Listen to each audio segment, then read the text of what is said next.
Good morning mga kataladi. So for today's video, gagawa tayo ng ginisang upo. Okay, so sobrang basic lang nito, mabilis lang.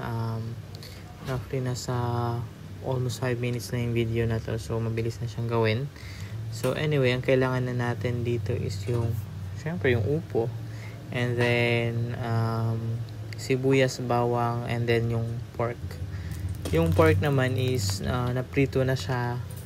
So, optional lang naman yun. So, pwede naman kayo maglagay ng hipon if prepare nyo yung hipon or chicken kung gusto nyo yung chicken. Depende sa inyo kung anong preference nyo. So, dito ang ginamit namin is yung prito na pork.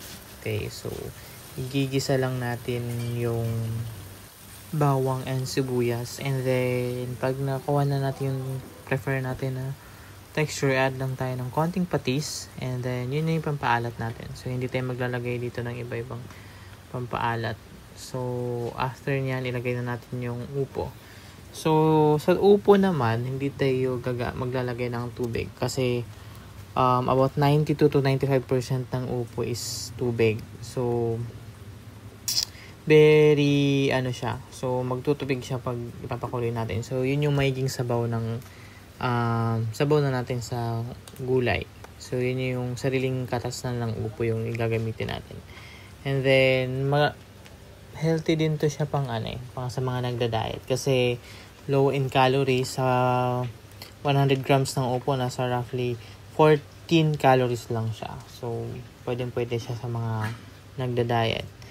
Rich in fiber din siya, and then with vitamin C, B complex. Ginawang vitamin. Anyway, yun nga yung sabi ng ChatGPT. So, source of vitamins contains vitamin C for immunity and skin health. And then, small amount of vitamin B complex for energy and metabolism. So, ayun yung benefit ng upo. And then, rich in fiber din siya. And then, nagko-contain din siya ng minerals, provides potassium na para mag-circulate yung blood pressure mo. Wow, mag-regulate yung blood pressure.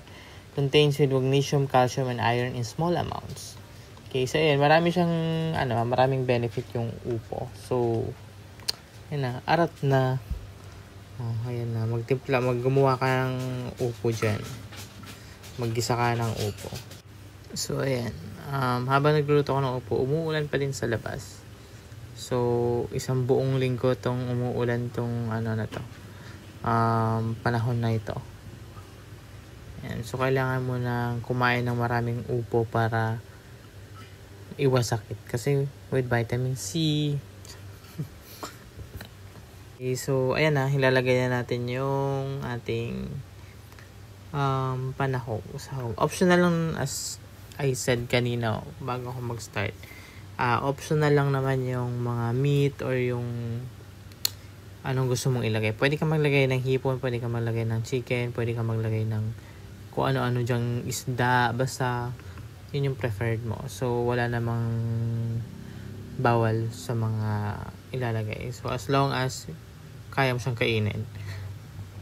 And then sa timpla naman, okay na, goods na ako sa panimpla. So kung hindi ka pa goods dyan, pwede kang mag-add ng kung ano-ano, like yung mga liquid seasoning or mag-add ka ng MSG, pero sa akin all goods na yan. So ready na yan i-serve, na natin yan.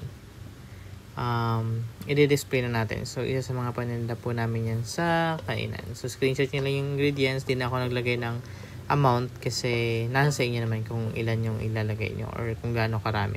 Basta yun yung guide lang kung ano yung kailangan para maluto yung upo. Okay, so that's all.